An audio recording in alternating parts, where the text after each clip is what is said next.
Concept ये है कि अगर हमें अपना सिस्टम फेलियर पता चल जाए तो हमें अपना रूट कॉज मिल गया है।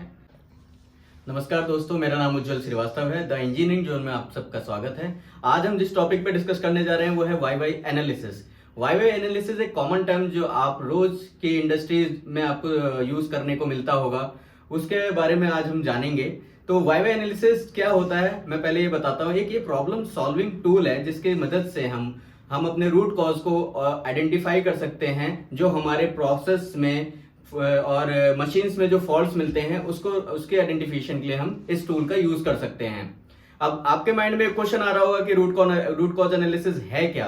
तो रूट कॉज एनालिसिस एक फंडामेंटल रीजन है एक प्रॉब्लम के अक्रेंस का मूलभूत कारण। अगर हम अपने रूट कॉज को आइडेंटिफाई कर लेते हैं तो हम अपनी प्रॉब्लम को भी अपने प्रोसेस से या फॉल्ट से किल कर सकते हैं। अब आपके माइंड में 3 क्वेश्चन उठ रहे होंगे कि ये वाई वाई एनालिसिस क्या होता है। हम इसे 5 वाई एनालिसिस भी यूज करते हैं अपनी इंडस्ट्री में और इसको कॉमनली यूज किया जाता है। तो आपके माइंड में कुछ क्वेश्चंस आ रहे होंगे कि हम ये 5 वाई एनालिसिस क्यों कहते हैं और हम कहाँ पे जाके वाई को स्टॉप कर दें कि हमें पता चल जाए कि हमारा रूट कॉज मिल गया है और हम इसे सिंगल में पर्सन कर सकता है या टीम में करेंगे। तो आइए इस सारे तीनों क्वेश्चंस का जो आंसर है हम आगे जानते हैं।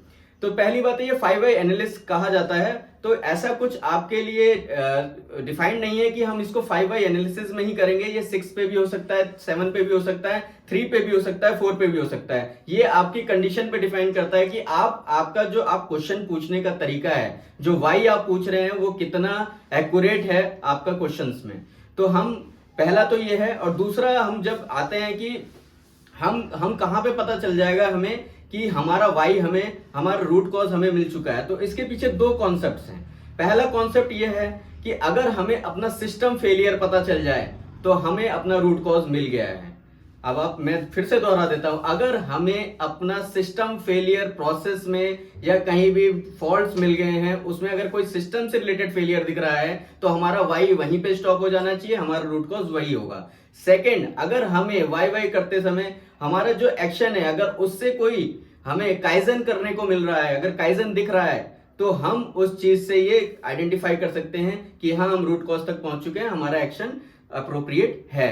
अब आता है हम ये सिंगल करेंगे या हम टीम में करेंगे। तो ये हमें हमेशा CFT के साथ करना है, क्रॉस फंक्शनल टीम में। ये हम अकेले नहीं कर सकते हैं क्योंकि इसमें सारे प्रोसेस ओनर्स की जो भी एरिया ओनर्स हैं रिलेटेड टू द प्रॉब्लम उसमें जरूरत पड़ेगी। अब हम आगे बढ़ते हैं, हम कुछ एग्जांपल्स के साथ समझना चाहेंगे। जैसे कि आप जानते हैं कि आपकी कॉमन प्रॉब्लम है डेली लाइफ में, स्कूटी की सेल्फ जो है स्टार्ट नहीं होती। वो आपकी जेनरिक प्रॉब्लम मिलती है कई आपको। तो उसका अगर हम वाई वाई एनालिसिस अगर करने जाएंगे तो बैटरी जो है वो डेड हो गई होती है, इसलिए सेल्फ स्टार्ट नहीं लेता। बैटरी डेड क्यों हो गई?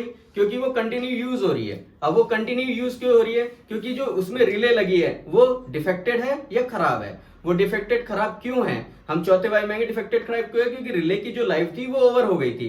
अब रिले की जो लाइफ थी वो ओवर क्यों हो गई थी और हमें पता नहीं चला? क्योंकि हमने उसको चेंज नहीं किया। तो ये हमारा रूट कॉज मिल के आया कि हमने उसको डिफाइंड शेड्यूल पे चेंज नहीं किया, इसलिए हमारी स्कूटी की सेल्फ स्टार्ट नहीं हो रही थी और बैटरी ड्रेन हो गई थी। तो इसका हम एक्शन जो ले सकते हैं, हम एक्शन ले सकते हैं कि हम एक शेड्यूल रिले के चेंज ओवर का बना सकते हैं या टाइमली अपना स्कूटी का सर्विस करवा सकते हैं। ये तो हो गया एक पहला एग्जांपल।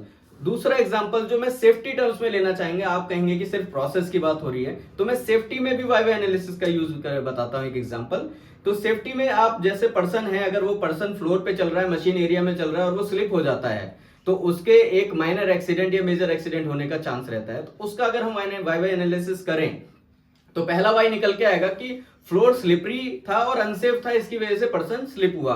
वो पर्सन स्लिप क्यों हो रहा था, फ्लोर स्लिपरी क्यों था? क्योंकि इस फ्लोर पे ऑयल था। ऑयल कहां से आ रहा था? ऑयल जो था वो मशीन से आ रहा था। ऑयल का लीकेज जो था मशीन की कपलिंग से था। तो वो कपलिंग से लीकेज क्यों था? क्योंकि उसकी सील ब्रोकन थी। तो हमें हमारा रूट कॉज क्या मिला? सील ब्रोकन था। सील ब्रोकन क्यों था? क्योंकि उसका टाइमली उसको चेंज ओवर नहीं किया। तो यहाँ हमको रूट कॉज मिल जाएगा। तो सील को हमें टाइमली चेंज ओवर करना है, उसकी लाइफ साइकिल डिफाइन करनी है, ये हमारा एक्शन होगा। Thank you so much. मुझे लगता है आप इससे संतुष्ट होंगे। अगर आपको अच्छा लगा हमारा ये टॉपिक तो इस चैनल को सब्सक्राइब करें और ज्यादा से ज्यादा लाइक करें। Thank you so much.